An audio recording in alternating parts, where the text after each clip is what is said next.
Bassirou Fofana, porte-parole du collectif citoyen des usagers de l'autoroute à péage. Voilà tey jii ñu dégg ne njiitu réew mi son excellence monsieur Macky Sall amalaat na bu waxtaan ak nga xam ne mooy di njiitulu Eiffage jëm ci li nga xam ne moo di wàllum péage bi ak njëg yi nga xam ne moo ci amoon tey jii bi nga déggee ne li ni mel daal dina mucc ba ñu ne fii ak fukki fan ak juróom ñu jox ko ab tontu lan la def carrément ndax yàgg nga ci dig ci wax. waaw ñun de collectif bi nga xam ne moom ci turam laay waxee dañoo yàgg xeex ni dafa am ay mbir yoo xam ne ci autoroute bi nu muy doxee taxul mu leer daf ci bokkoon benn bi moo di ni dañoo jàppoon ni contrat bi digg dox diggante Eiffage ak état du Sénégal dafa jeng trop mais jeng féete ci état si Eiffage donc citoyen sénégalais état du Sénégal ñoom dañ leen a loroon ci contrat boobu noonu donc beneen tamit ñu jàppoon ni tamit loolu tamit dafa jéggi woon dayo ba ñu ko doon xeex moo nekkoon njëg yi ñuy fay pour jàll ci autoroute bi beneen bi mu bokkoon ci wàllum éclairage wala sécurité bu ñu doon wax te sécurité bi mu amoon ci ñaari ponk benn bi wàllum éclairage la beneen bi dafa amoon ay mala rawatina ay mbaam ay fas ak yu mel noonu yoo xam ne ay nag yoo xam ne dañ doon xëy di traverser autoroute bi di indi loraange te autoroute boo xam ne dañu ne vitesse bu gën a ndaw boo ci war a daw 110 kilomètres la ngay daw di dal ci ay mala mu lay jural ay loraange donc ñu doon xeex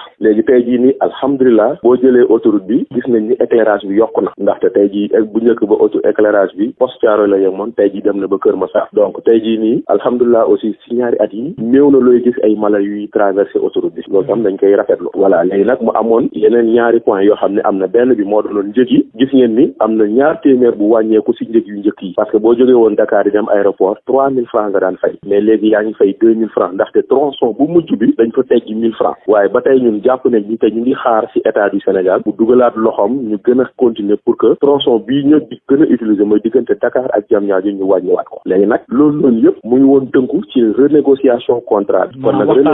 waxtaanaat ci contrat bi léegi nag loolu nag dafa amoon ñu ngi ko doon wax di ko wax da nga daan seetlu jamono yee ci ginnaaw daan nga gis ci conseil communiqué conseil des ministres ñu naan président le ministre d'État secrétaire général de la présidence a fait le point sur négociation contrat bi loolu moo dem ba tey waaye nag tey jii lu ci bees dafa am lu ñu tuddee en droit le fait du prince le fait du prince mooy lan moo di ni bu dee maag yow dañoo am contrat man ma nekk état yow nga nekk particulier man ma décider de façon unilatérale que nii lay demee kon loolu mooy lu bees fii nii parce que su niñ ko xibaar yi jotee dañoo ne président dafa wax waxu fait du prince ne may nañ leen fukki fan ak juróom pour ñu def lu ñu leen wax waaw kon nag tey jii nii nag moo di ni autorité état du Sénégal le président wane foofu ñu koy rafetlu te loolu lañ doon xaar ci moom ndaxte yàgg nañoo wax ni état du Sénégal war na jël ay matuwaayam pour que contrat bi nga xam baaxul ci askanu Sénégal baaxul ci intérêt Sénégal ñu xoolaat ko kon nag loolu la def tey jii nii te ba mu ko defee nag mu am ñaari point yu ñu ci soulevé yoo xam ne benn bi sax man jotoon naa ci wax moo di ni nee nañu loyer bii nga xam ne état du Sénégal da koy récupérer sur le foncier de l'autoroute day yokk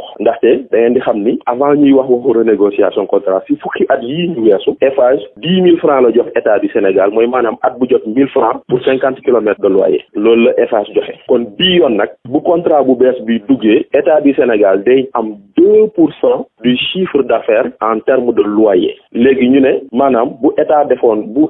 exploitation autoroute bi defoon 100 milliards de bénéfices dañuy jël 2 milliards yi ñu jox ko état du Sénégal comme loyer sur le foncier léegi ñu ne au cas où néew ne bu néewee ba néew bu fekkente ne dañuy calculer ni mën nañ dem exploitation bi dox mais lu mu néew Eiffage dina joxe 800 millions voilà par an loolu mooy 800 millions yi mais le loyer sur le foncier 2% du chiffre d'affaires la c'est 2% et au minimum 800 millions loolu mooy première avancée bu ñu xam ne bii nii moom la ñu wax ñaareel bi mu nekk ni tey jii nii état du Sénégal si côté boobu sax dafa am lu ñu tuddee rattrapage dabaatal parce que contrat initial bi bañ ko signé 5 ans après état du Sénégal dafa waroon dugg ci capital waaw état du Sénégal dafa waroon dugg ci capital exploitation autoroute bi parce que autoroute bi Eiffage lañ ko jox mais dañoo créé société buy gérer autoroute concession bi l'état devait être actionnaire te ñun nag mu doon loo xam ne mais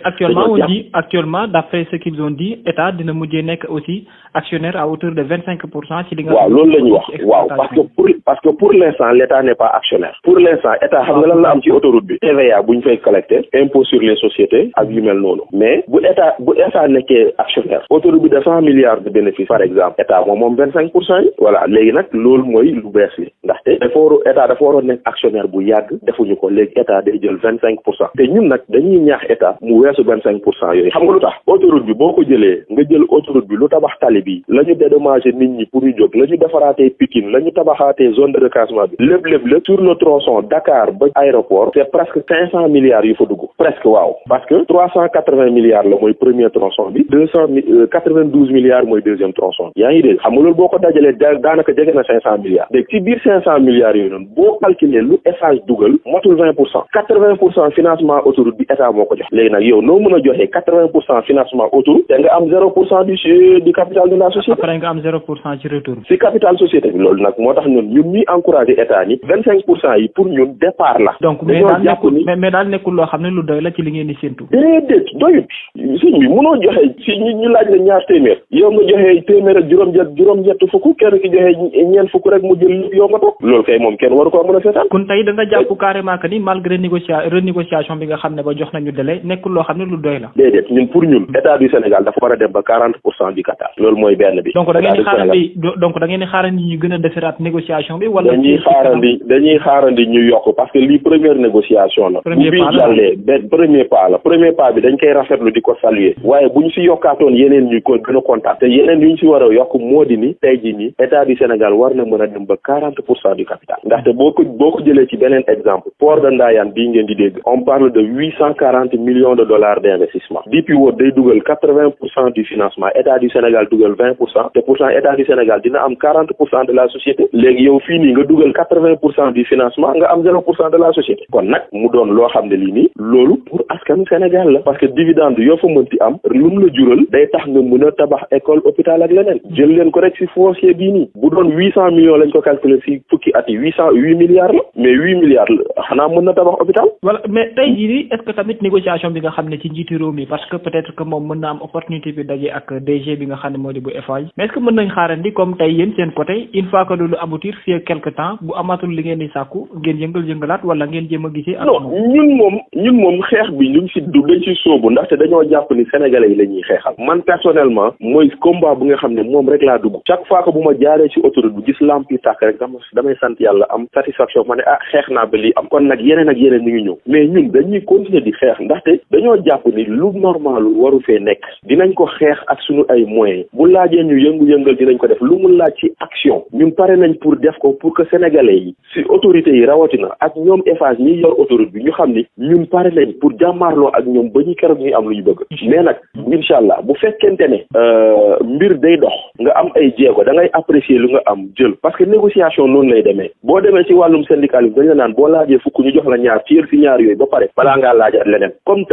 dañoo toll si nii jox nañ leen délai bu délai bi weesoo ñu ngi xaar te ñu fii ak délai bi weesu ñu xool qu'est-ce qui va se passer bu dee fii ak délai bi weesu dara soppiwu ñun dinañu dégg waaye pour l'instant ñun ñu ngi rafetlu déjà décision bii nga xam ne c'est une décision d'autorité ba nga xam ne chef de l'État moo ko jël. voilà parce que ñu jaajëfal la di jégalu aussi ci dérangement bi merci beaucoup. merci beaucoup jërëjëf. ginnaaw bu ay kàddu yu bari day jip jëm ci li nga xam ne moo di maanaam njëgu autoroute à péage boobule tey ñu ne njiitu réew mi amal na renégociation ak nga xam ne mooy directeur général bi conclusion yi ñu jot a joxe tey ban gis-gis moom nga ci am. waaw loolu dañ koy rafetlu parce que depuis le début li moo doon suñu combat li nga xam ne moo indi woon combat bi mooy dese Papis Gelongal te li ñu tegoon ci table bi mooy publication contrat bi mooy renégociation contrat bi ci boppam wàññi tarifu autoroute à péage bi renforcer sécurité bi ba pare mairie yi muy traversé tamit am ci seen i wàll ci li nga xam ne tey mooy dividende yi jóge ci autoroute à péage bi parce que gis nañu ne xaalis bi nga xam ne tey autoroute à péage bi du muy généré dafa bëri te état du Sénégal lu mu ci am dafa tuuti donc président de la République nee na jox na leen 15 jours nee na